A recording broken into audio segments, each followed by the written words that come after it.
Hello students, आज का हमारा पॉइंट है या कह लो छोटा सा टॉपिक है क्या डिसॉल्यूशन में अगर पार्टनर का लोन होता है तो उसके क्या ट्रीटमेंट हो सकते हैं, उसकी मैक्सिमम पॉसिबिलिटीज क्या है। मान लेता हूं बैलेंस शीट में लायबिलिटी साइड में बैलेंस शीट दे रखी है और बैलेंस शीट में लायबिलिटी साइड में आपको ए का लोन दे रखा है 5000 का। बस अब इसके केसेस लेते हैं। पहला केस, इसके बारे में कोई भी इंफॉर्मेशन क्वेश्चन में गिवन नहीं है, तो क्या करेंगे। अगर पार्टनर का लोन होता है तो सीधे इसकी पेमेंट की जाती है, जिसकी एंट्री बनेगी A's loan account debit to bank account. A's loan account debit to bank account. Liability है, क्रेडिट बैलेंस है, पेमेंट कर रहे हो, डेबिट कर दो, पैसे जा रहे हैं, पैसे जाते हैं तो क्रेडिट किया जाता है। तो एंट्री बनी A's loan account debit to bank account. ये केस 1 हो गया, जब कुछ भी नहीं कह रखा, आपको अपने आप इसकी पेमेंट कर देनी है, तो मतलब ये रियलाइजेशन अकाउंट में नहीं आएगा। केस सेकंड, अब की बार लिखा हुआ है ₹4000 paid to A in settlement of his loan.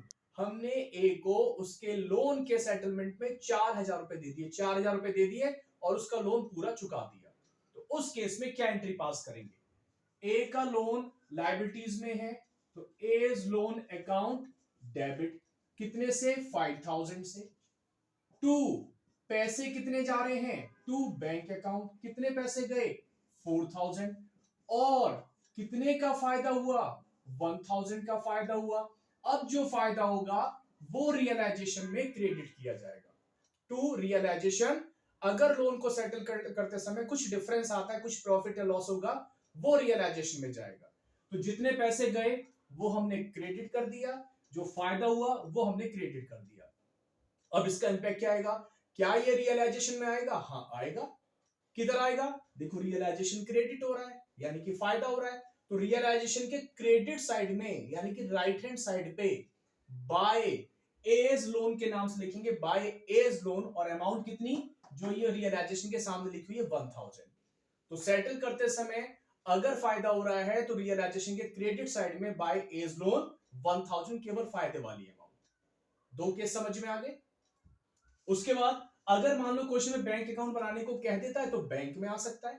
Bank में किधर आएगा, वही बैंक क्रेडिट हो रहा है तो क्रेडिट साइड में बाय एज लोन 4000 से एंट्री पास हो जाएगी जो बैंक के सामने अमाउंट लिखी हुई है।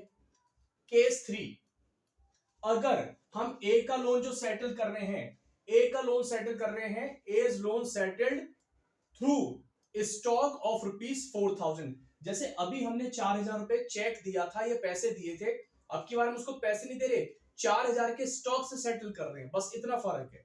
अब जब स्टॉक से सेटल कर रहे हैं तो यहां पर बस बैंक की जगह जब भी हम एसेट देते थे या हमारे पास से एसेट जाती थी तो रियलाइजेशन अकाउंट क्रेडिट होता था। तो टू रियलाइजेशन जितने का स्टॉक जा रहा है, फायदा तो अभी भी 1000 का ही हो रहा है, तो टू रियलाइजेशन दोबारा से आ जाएगा। तो इस केस में जब किसी लोन का सेटलमेंट, पार्टनर के लोन का सेटलमेंट एसेट के थ्रू करेंगे तो to realisation, to realisation, to realisation asset के लिए और टू रियलाइजेशन फायदे के लिए।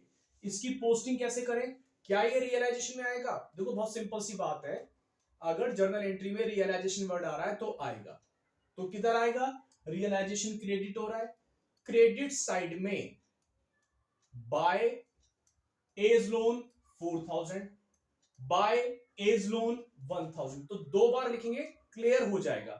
हम चाहें तो एक बार भी एंट्री बना सकते हैं, लेकिन मैं आपको एडवाइस करूंगा दो बार ही लिखो, बाय एज लोन 4000 और बाय एज लोन 1000।